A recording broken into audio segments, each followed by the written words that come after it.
Salutare tuturor, eu sunt Augustin și sunt în Ucraina. Am venit la Marea Neagră.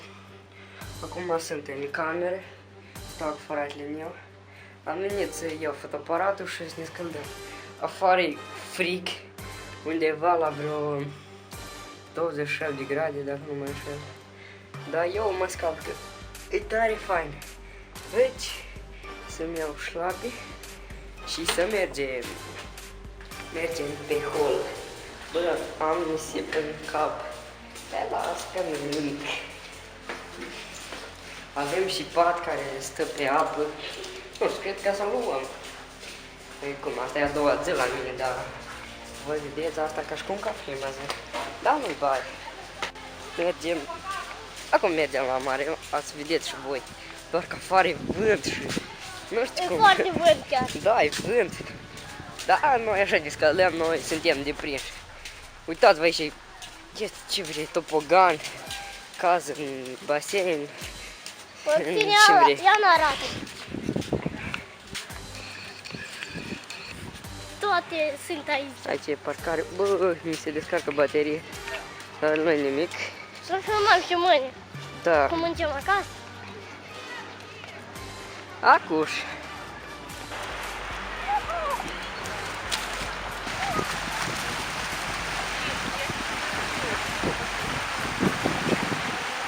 Have you ever felt? Are you listening? Damn.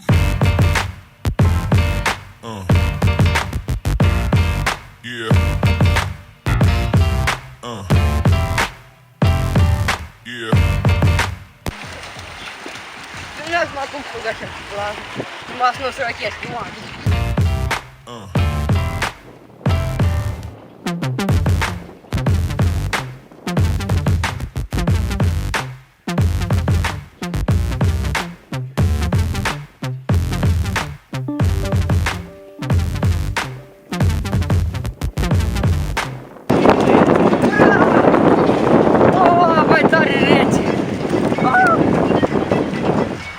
Și mama.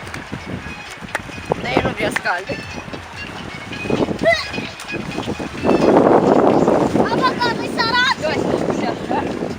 Așa.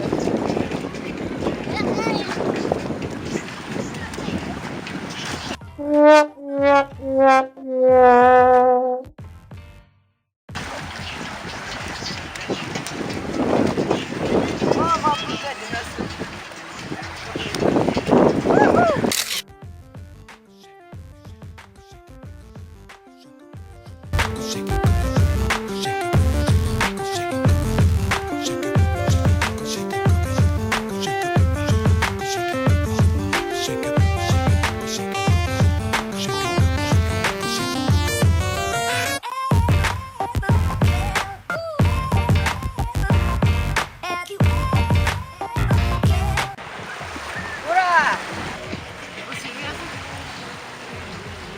Mai încolo unii apă.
Dai jos, e duci spală!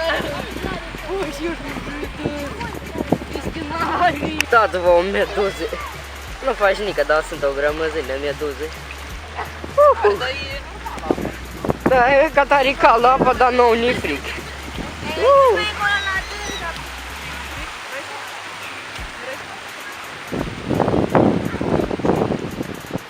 Acum mergem într-o peșteră de sare. Afară este de-al noapte, înainte de culcare. O peșteră doar din sare. Acolo sunt lumini frumoase, sarea ca și cum schimb culoarea, dar evident nu își schimb culoarea. Deci luăm cheia, deschidem camera și mergem.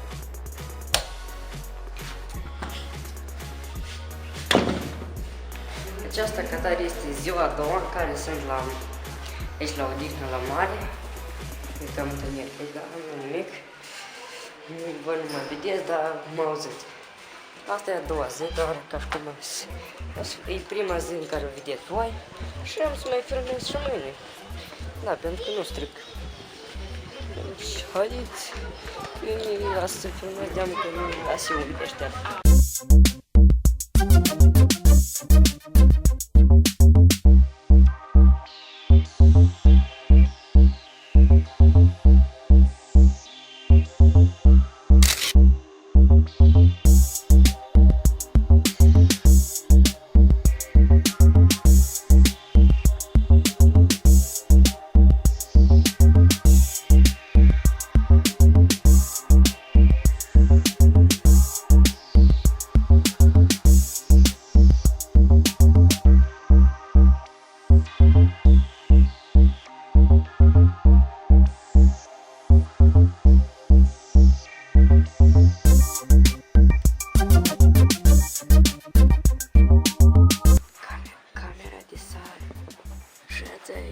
Caifuie.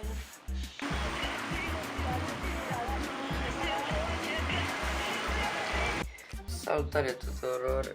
Asta este a doua zi la mare. Deci eu numai ce m-am trezit și vreau să mă duc la cantină.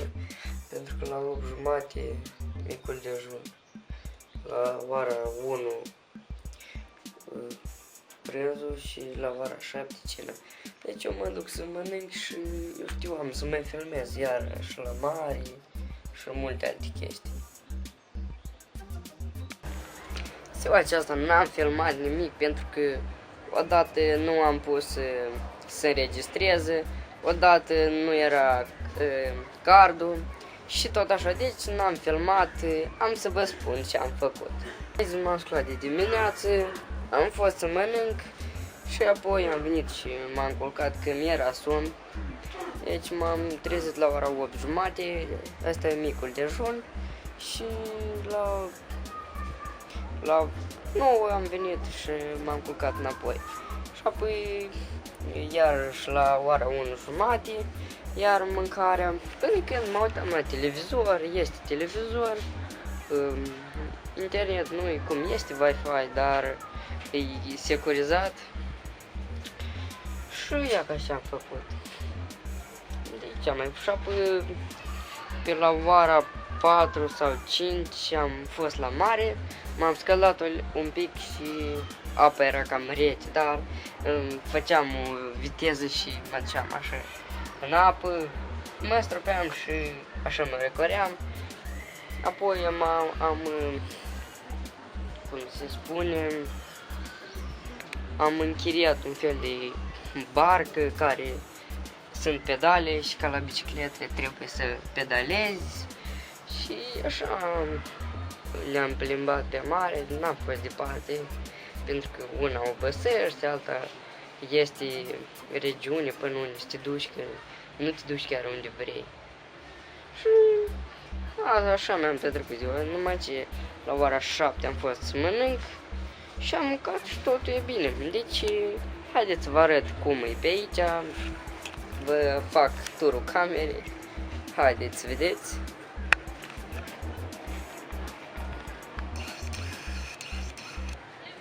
Aici, e ca aici e marea, Ei, nu știu, cred că se vede.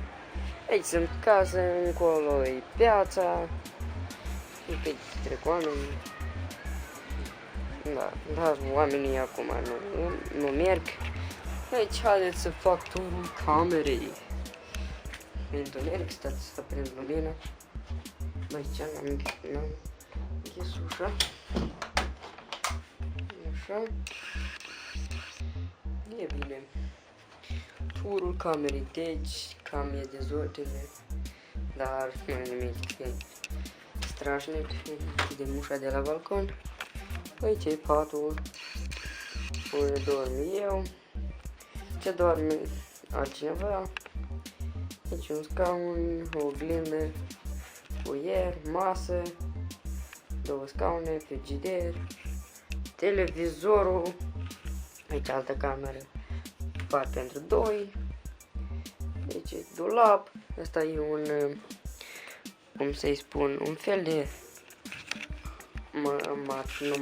matras, să spunem moldovenești, dar pe românește nu știu cum să-i spun. Deci cu el mergeți pe apă, poți să dormi și noaptea, să folosești ca pat. Deci aici e baia, cred că nu mai trebuie să arăt. Și deci cam asta cu vlogul pe azi, ne întâlnim mâine. Mâine plec acasă și eu am să filmez mâine mai mult, pentru că trebuie să vă arăt. Deci, hai ne vedem mâine.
Hai încă o dată!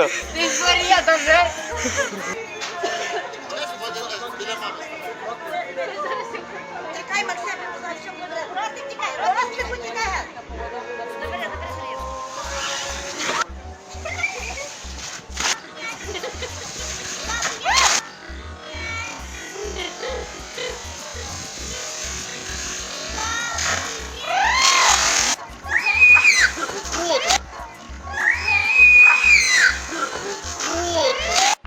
Cam atât cu vacanța mea în Ucraina, la Marea Neagră. Sper că v-a plăcut acest video. Nu uitați să dați un like, să vă abonați la canal și să distribuiți acest video. Zilele acestea ne vedem cu un video mai special. Deci ne vedem în curând. Pa, pa!